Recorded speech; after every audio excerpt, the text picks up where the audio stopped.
Selamat jumpa di konten perdanaku. Assalamualaikum warahmatullahi wabarakatuh. Salam sejahtera bagi kita semua. Shalom, Om Swastiastu, Namo Buddhaye, salam kebajikan, Rahayu, Rahayu, Rahayu, Sampurasun. Aku berseru kepada Anda wahai sekalian manusia, kumpulkanlah dan ajaklah seluruh jin serta para malaikat, jika Anda mampu berkomunikasi dengan mereka, untuk dapat bekerja sama dalam menjawab 3 pertanyaan yang akan aku kemukakan. Karena aku akan membawa berita yang sangat besar yang harus aku sampaikan kepada seluruh jin, manusia, dan juga para malaikat. Berita yang harus aku sampaikan kepada seluruh manusia adalah berkaitan dengan solusi yang harus mereka tempuh dalam menyelesaikan apa yang selalu mereka perselisihkan, terutama mengenai konflik yang berkepanjangan yang terjadi di Yerusalem. Di mana kota tersebut merupakan kota suci bagi agama Abrahamik, yang seharusnya dapat mempersatukan di antara mereka, namun justru menjadi penyebab terjadinya pertumpahan darah dan konflik yang berkepanjangan dan dapat berkembang menjadi penyebab hancurnya peradaban manusia. Berita yang harus aku sampaikan kepada para malaikat adalah berkenan tentang pertanyaan mereka kepada Tuhannya, yang diabadikan dalam surat Al-Baqarah ayat 30, tentang mengapa Tuhan hendak menciptakan manusia di bumi. Di mana menurut mereka, manusia hanya akan membuat kerusakan dan saling menumpahkan darah. Dan Tuhan hanya menjawab, sesungguhnya aku mengetahui apa yang tidak kamu ketahui. Jawaban Tuhan tersebut dimaksudkan untuk membuktikan secara langsung, apa maksud dari penciptaan langit dan bumi beserta isinya, serta menciptakan manusia bukanlah sia-sia atau hanya sekedar untuk membuat kerusakan atau menumpahkan darah semata. Yaitu dengan memunculkan seorang manusia di akhir zaman, untuk menjawab atas pertanyaan mereka, sekaligus untuk mengingatkan manusia agar kembali kepada jalan Tuhannya, bukan mengikuti jalan Tuhan-Tuhan yang lain, yang mereka ciptakan sendiri. Dan aku pun akan membawa kabar gembira kepada para jin, iblis atau Lucifer, agar mereka jangan bersedih, atas tuduhan yang selalu ditujukan kepada mereka, bahwa merekalah yang selalu menyesatkan manusia, padahal manusialah yang menyesatkan dirinya sendiri. Konflik antara Hamas dan Israel merupakan bagian dari nubuat yang telah tertulis dalam banyak kitab suci dan keyakinan. Dalam hal ini selayaknya kita tidak saling menyalahkan antara satu dengan yang lainnya. Namun seharusnya, kita berfokus pada upaya untuk mencari solusi agar konflik ini dapat segera berakhir.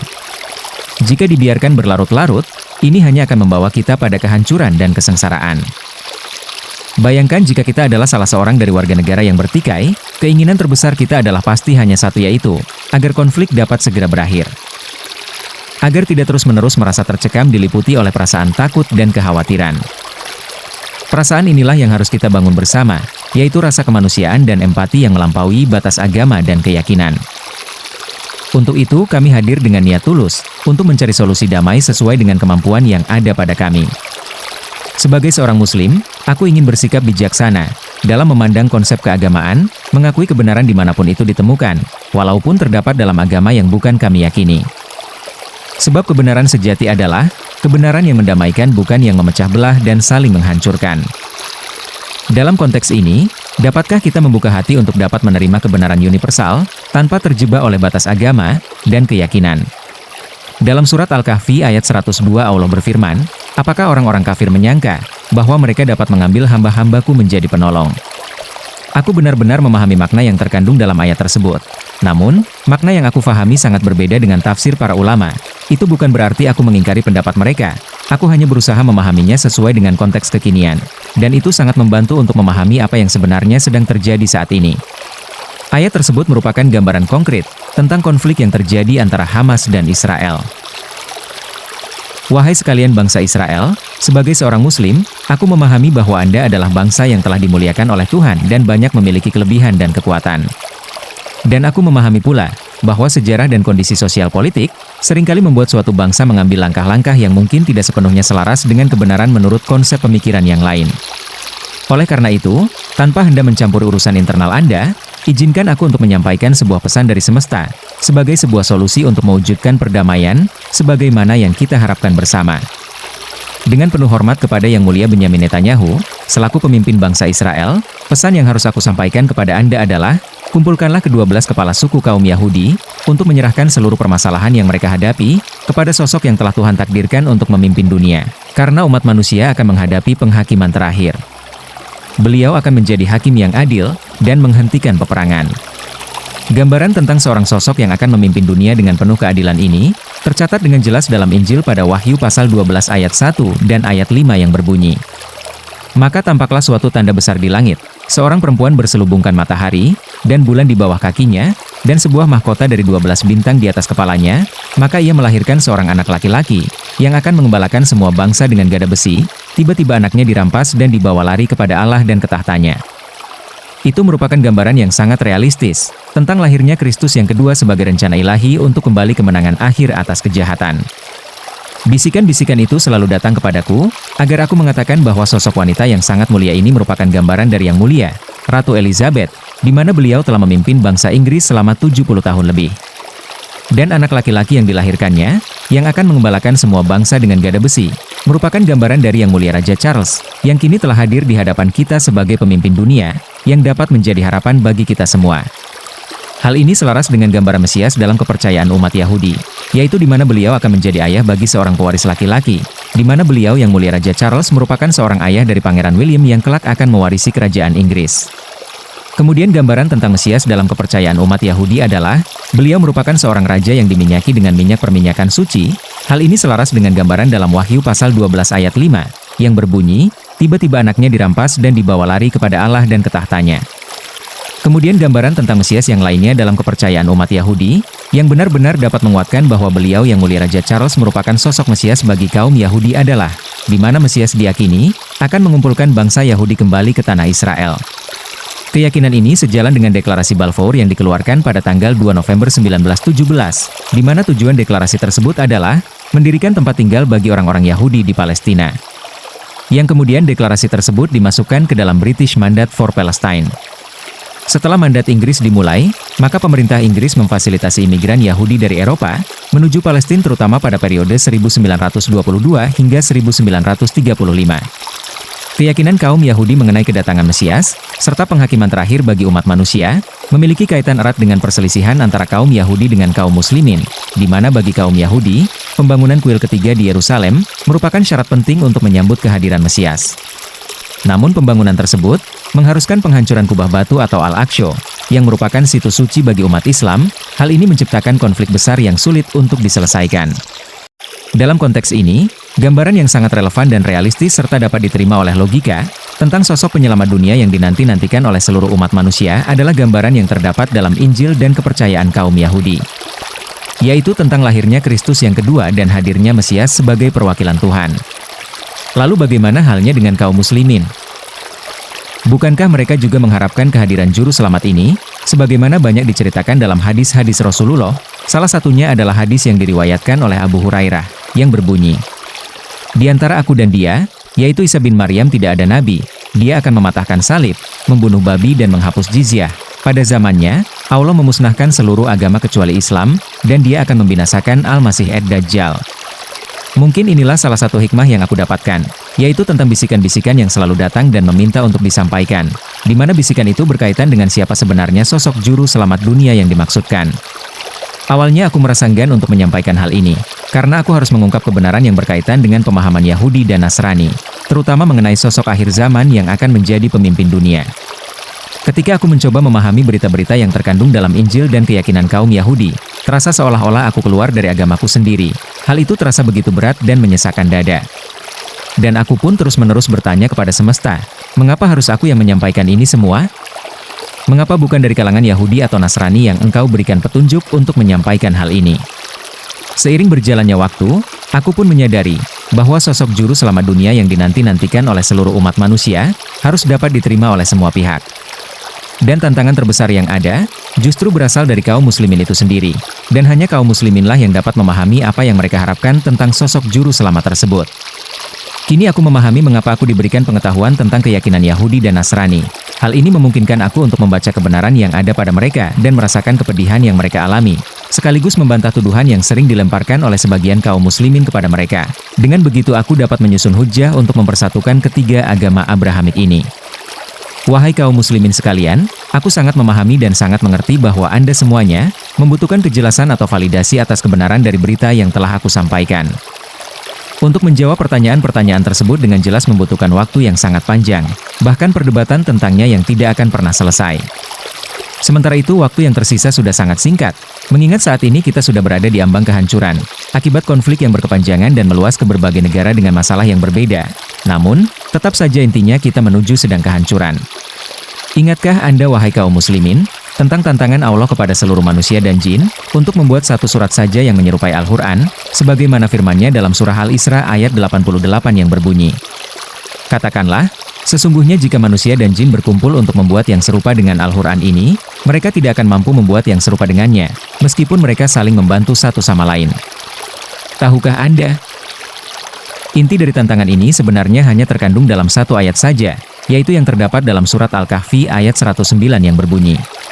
Katakanlah, kalau sekiranya lautan menjadi tinta untuk menulis kalimat-kalimat Tuhanku, niscaya habislah lautan itu, sebelum selesai ditulis kalimat-kalimat Tuhanku, meskipun kami datangkan tambahan sebanyak itu pula. Itu adalah tantangan bagi mereka yang tidak meyakini Al-Quran sebagai kitab suci. Kini aku hadir di hadapan Anda, seolah-olah sebagai seseorang yang mengingkari Al-Quran dan hadis-hadis Rasulullah. Bahkan aku terlihat seperti membela kelompok yang menurut Anda adalah orang-orang kafir. Namun aku ingin membuktikan kepada Anda semua wahai kaum muslimin, bahwa berita tersebut bukanlah atas kehendak diriku sendiri. Melainkan aku hanyalah seorang pembawa berita yang diperintahkan untuk menyampaikannya. Oleh karena itu, untuk membuktikan bahwa berita yang aku bawa tersebut bukanlah atas kehendakku, melainkan atas perintah Tuhan semesta alam, agar manusia dapat segera mengetahui siapakah sosok misterius yang telah ditakdirkan untuk menjadi hakim yang adil, dan mendamaikan peperangan, sebagai penghakiman terakhir bagi umat manusia, dan sebagai sosok Isa Al-Masih yang akan turun ke bumi. Untuk itu aku akan memberikan 3 buah pertanyaan saja. Jika Anda mampu menjawab ketiga pertanyaan tersebut, itu sama saja seperti Anda telah berhasil menuliskan kalimat-kalimat Tuhan dengan menggunakan air laut sebagai tinta, hingga tidak ada setetes pun air laut yang tersisa. Ya, benar, hanya dengan menjawab 3 pertanyaan saja yang akan aku kemukakan, setara dengan menuliskan kalimat-kalimat Tuhan, hingga tidak ada setetes pun air laut yang tersisa, itu merupakan tantangan yang Tuhan berikan ribuan tahun yang lalu, yang terdapat dalam surat Al-Kahfi ayat 109. Dan kini aku hadir di akhir zaman, sebagai pembawa berita yang berasal darinya. Ketiga pertanyaan tersebut anggaplah sebagai selembar kertas yang bermaterai, yang berisikan berita tentang siapakah sosok akhir zaman yang ditunggu-tunggu oleh seluruh manusia sebagaimana yang telah aku beritahukan. Dan jika tidak ada seorang pun yang mampu untuk menjawab ketiga pertanyaan tersebut, cukuplah itu untuk memvalidasi sekaligus memverifikasi atas kebenaran berita yang telah aku sampaikan. Sebelum aku mengajukan ketiga pertanyaan tersebut, izinkan aku menyampaikan 3 hadits sebagai landasan utama dalam merumuskan pertanyaan yang akan aku sampaikan. Hadits pertama diriwayatkan oleh At-Tirmidzi yang berbunyi, Rasulullah bersabda, Allah selalu menerima taubat seseorang sebelum nyawa sampai ke kerongkongan. Hadits ini aku sebut sebagai hadits A.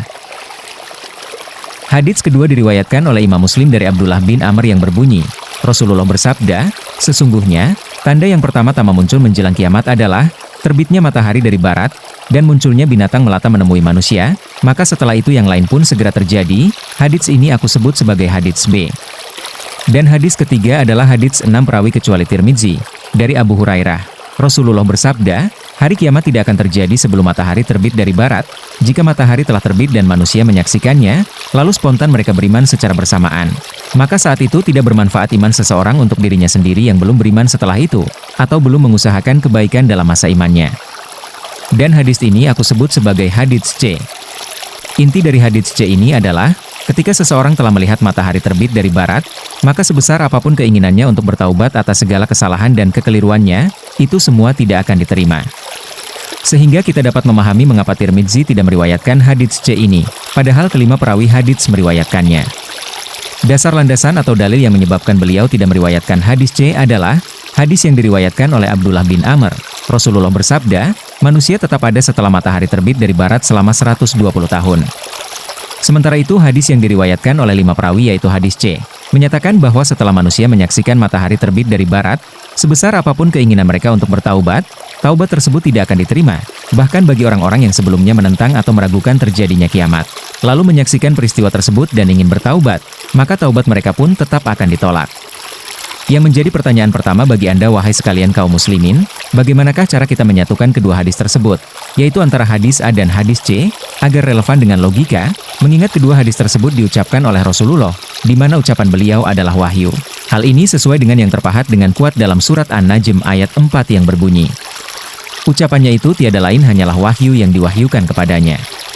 Kemudian setelah Anda dapat menyatukan kedua hadis tersebut, maka hadirkanlah satu buah hadis saja yang memperkuat pernyataan hadis C, bahwa setelah manusia melihat terbitnya matahari dari barat, maka taubat manusia tidak akan diterima. Pertanyaan kedua adalah, Apakah yang dimaksud dengan terbitnya matahari dari barat pada hadis B? Dan mengapa ia dikatakan sebagai pertanda yang pertama-tama muncul menjelang hari kiamat? Dan apakah yang dimaksud dengan terbitnya matahari dari barat pada hadis C? Dan mengapa setelah melihat terbitnya matahari dari barat, keinginan seseorang untuk bertaubat tidak akan diterima? Pertanyaan tersebut berlandaskan pada sebuah riwayat yang mengatakan bahwa sesungguhnya matahari akan bersinar setelah itu, kemudian keduanya akan terbit dan terbenam kepada manusia. Hal ini selaras dengan hadis yang diriwayatkan oleh Abdullah bin Amr, di mana Rasulullah bersabda bahwa manusia tetap ada setelah terbitnya matahari dari barat selama 120 tahun. Pertanyaan ketiga sekaligus pertanyaan terakhir untuk Anda adalah, apakah yang dimaksud dengan munculnya binatang melata menemui manusia pada hadis B? Kemudian mengapa kemunculan binatang tersebut digandengkan dengan peristiwa terbitnya matahari dari barat dan dikatakan sebagai tanda-tanda awal menjelang kiamat?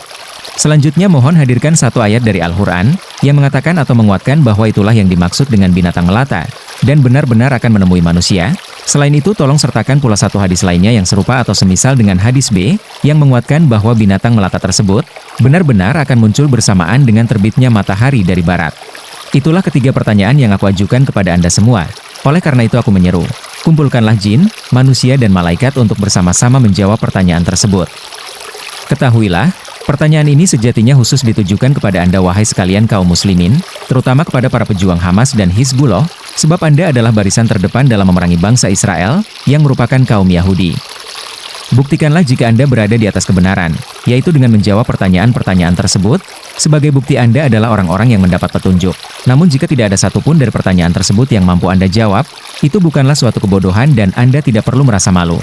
Namun cukuplah Anda memiliki sikap tidak merasa paling benar dan mau membuka diri untuk memahami konsep yang berbeda dengan pemahaman Anda selama ini.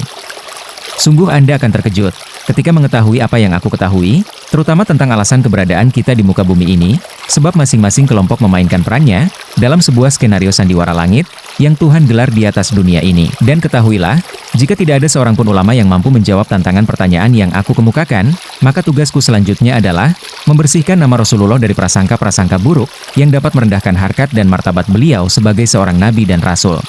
Sebagaimana tercatat dalam surat An-Najm ayat 4 yang berbunyi, ucapannya itu tiada lain hanyalah wahyu yang diwahyukan kepadanya, sehingga aku harus dapat menjelaskan dengan sejelas-jelasnya kepada seluruh manusia, apakah maksud dari ucapan Rasulullah yang tercatat dalam hadis yang diriwayatkan oleh An-Nawas bin Sam'an yang berbunyi. Dalam situasi seperti itu, Allah mengutus Isa bin Maryam, dia turun di Menara Putih di sebelah timur kota Damaskus, mengenakan pakaian yang dicelup zafaram, sambil berpegangan pada sayap dua orang malaikat, lalu dia memburu Dajjal hingga menemukannya di Bablut, dan membunuhnya. Hadis tersebut menyatakan dengan jelas bahwa Isa bin Maryam sebagai sosok penyelamat bagi dunia, akan turun di Menara Putih sebelah timur kota Damaskus. Namun aku berpendapat bahwa sosok penyelamat dunia adalah Yang Mulia Raja Charles, sebagaimana disampaikan dalam Injil pada Wahyu pasal 12 ayat 1 dan ayat 5. Ayat tersebut memberikan gambaran dengan jelas tentang kelahiran Kristus, dan rencana ilahi untuk kemenangan akhir atas kejahatan. Pendapat ini tampak bertentangan dengan hadis Rasulullah, yang tidak menggambarkan sosok seperti yang diceritakan dalam Injil.